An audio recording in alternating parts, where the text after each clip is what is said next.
Selamat pagi, salam sejahtera. Terima kasih kerana bersama dengan saya di Nazilin Unity Channel. Saudara-saudara sekalian, ini satu pengumuman yang paling menarik daripada Datuk Seri Anwar Ibrahim, Perdana Menteri Malaysia.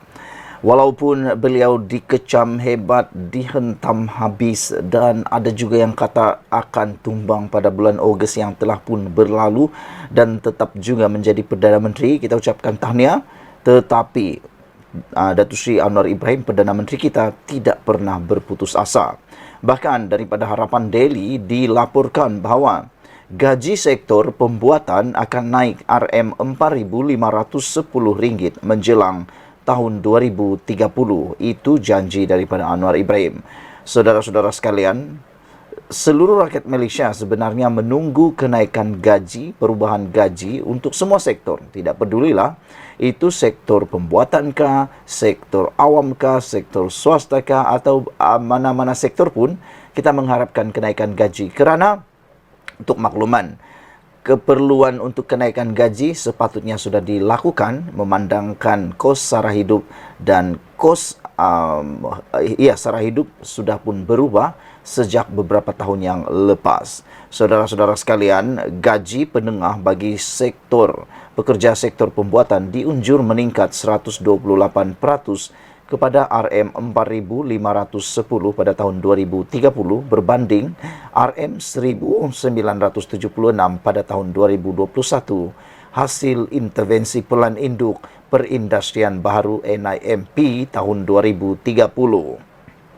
Perdana Menteri Datuk Seri Anwar Ibrahim berkata, peningkatan itu akan didorong oleh peralihan industri ke arah aktiviti nilai tambah yang lebih tinggi dan peluang pekerjaan berkemahiran tinggi yang diwujudkan. Apa yang penting ialah unjuran melalui campur tangan NIMP gaji penengah bagi sektor pembuatan dijangka meningkat 9.6% mencecah RM4,510 daripada RM1,976, iaitu di bawah puratan nasional, walaupun sektor ini memainkan peranan dominan dalam keluaran dalam negara kasar KDNK.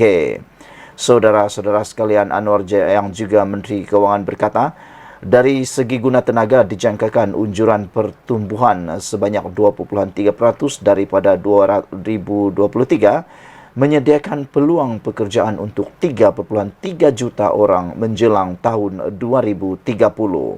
Rejekta pekerjaan yang semakin meningkat dalam industri ini disebabkan oleh penciptaan pekerjaan berkemahiran tinggi apabila negara bergerak maju ke arah aktiviti nilai ditambah dan nilai tinggi dari peningkatan dalam otomasi dan kemajuan teknologi.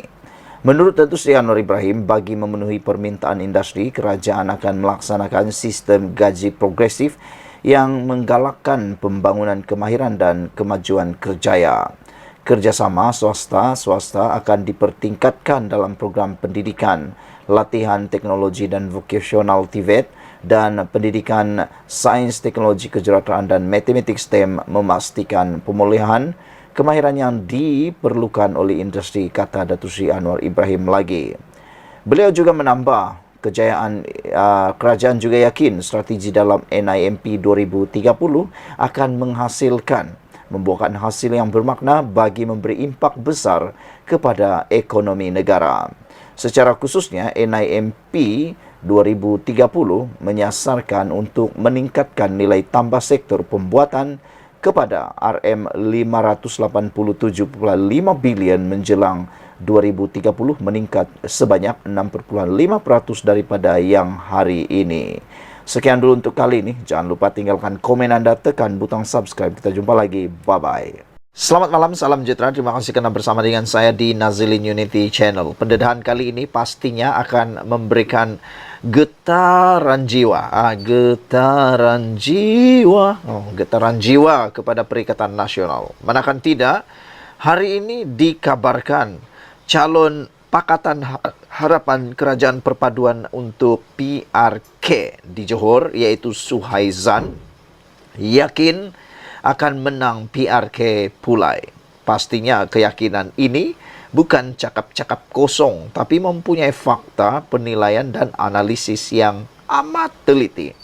Dan pastinya juga Dengan pengakuan dan juga pendedahan ini, ianya akan membuatkan kem Perikatan Nasional yang dipimpin oleh Muhyiddin Yassin akan mula pening kepala, nak cari isu, nak cari agenda, nak cari entah macam mana lagi nak menang.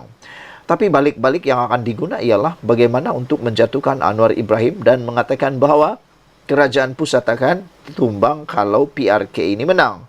Walhal tak tahulah daripada celah mana mereka boleh tumbangkan Anwar Ibrahim kalaupun mereka boleh menang PRK pulai. Tak dapat sebenarnya kerana mustahil untuk satu sahaja parlimen berubah tiba-tiba lah pula nak jadi berubah jadi 70 122. Tak tahulah dari mana sudut dan celahnya. Timbalan Pengerusi Amanah Johor Suhaizan Kayat bukanlah sosok asing dalam mengharungi ombak politik tanah air.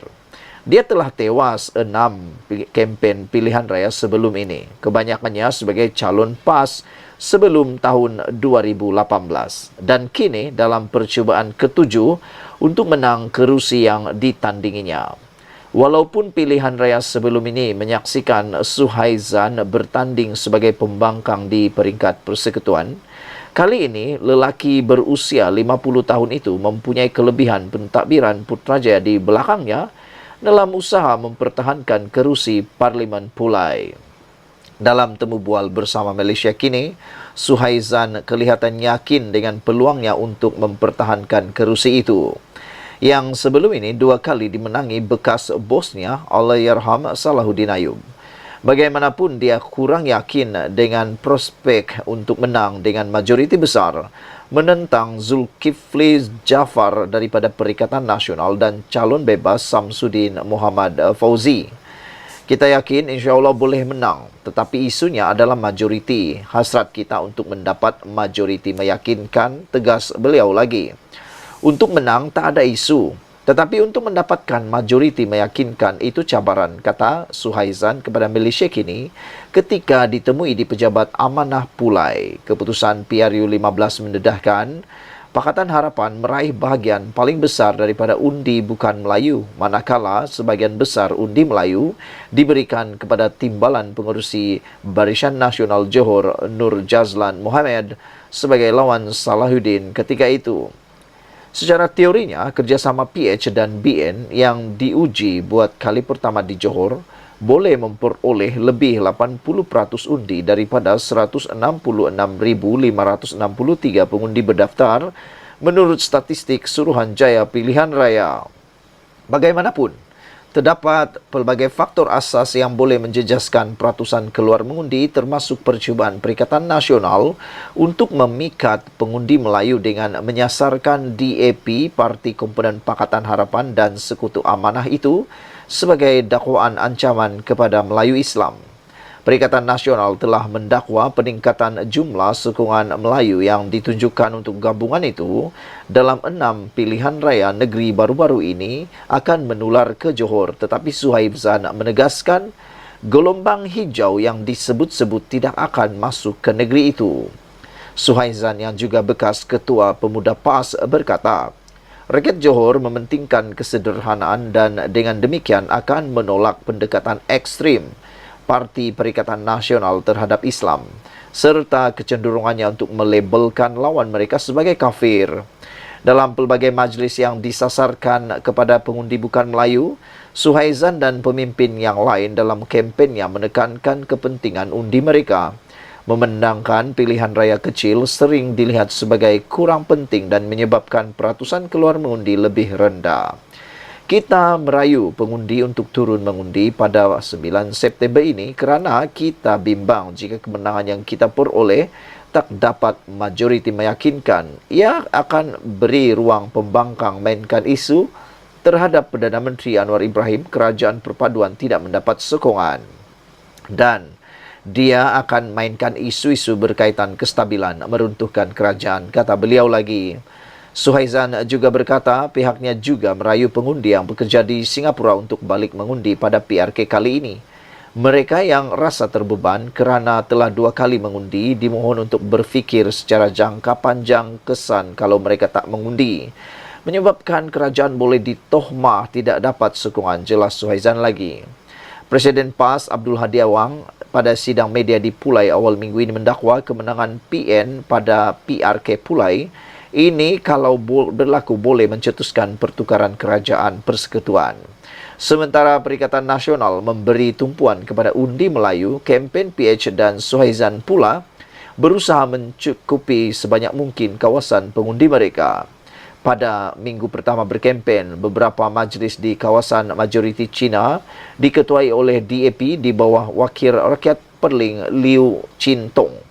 Suhaizan turut mendapat suara popular di kalangan kaum India di Johor daripada pesara Juruhebah Johor FM Madhavan atau lebih dikenali sebagai DJ Dev. Sementara itu, pengerusi Amanah Pulai itu beralih kepada sekutu barunya UMNO yang diketuai Ketua Bahagian Pulai Nur Jazlan Mohammed untuk meyakinkan penyokong BN supaya menyokong calon Pakatan Harapan PH. Suhaizan bagaimanapun agak berhati-hati dalam jawapannya apabila ditanya tentang kekuatan sebenar jentera Amanah, menyatakan walau apapun PH masih memenangi kerusi itu pada PRU 15. Macam di Pulai Kempas, kita berjumpa dengan UMNO, tak perlulah semua jentera Amanah nak pergi ke situ kan. Hanya berapa orang sajalah. Kalau di Perling, bila semua dah pakai baju harapan, macam mana nak kenal Amanah, kata Suhaizan. Dalam pertemuannya dengan cawangan UMNO tempatan, Suhaizan berkata dia ditemani Adun Kempas Ramli Bohane. Suhaizan berkata pengalamannya sebagai Speaker Dewan Rakyat Johor yang dilantik selama sepenggal mempengerusikan kerajaan pimpinan UMNO di bawah bekas Menteri Besar Hasni Mohamad digunakan untuk menggambarkan hubungan antara Pakatan Harapan dan BN walaupun sebelum kerjasama perpaduan sekarang. Satu di Perling, kempen kendalian Adun DAP Liu Chintong yang kita terus berjumpa dengan pengundi-pengundi di tempat khalayak seperti di Pasar Raya, Futsal dan lain-lain. Di Kempas sebenarnya kaedahnya kita berjumpa dengan cawangan UMNO, kata Suhaizan ketika ditanya mengenai kerjasama antara jentera PH dan BN. Kedua-dua ini kita bergerak seiring di tempat yang berbeza. Jadi peranan jentera Amanah ini sebenarnya dia manage kedua-dua pergerakan berasingan, jelas Suhaizan. Pada hari Selasa, hari ketiga berkempen, Suhaizan turut mendapat sokongan penuh Ketua Pemuda UMNO Dr. Muhammad Akmal Saleh yang berikrar kekuatan penuh jenteranya untuk mencetuskan gelombang biru dan merah menentang politik ekstremis. Suhaizan kali terakhir berkhidmat sebagai setiausaha politik kepada Allahyarham Salahuddin dan peranannya termasuk menyelia isu yang dihadapi pengundi Pulai.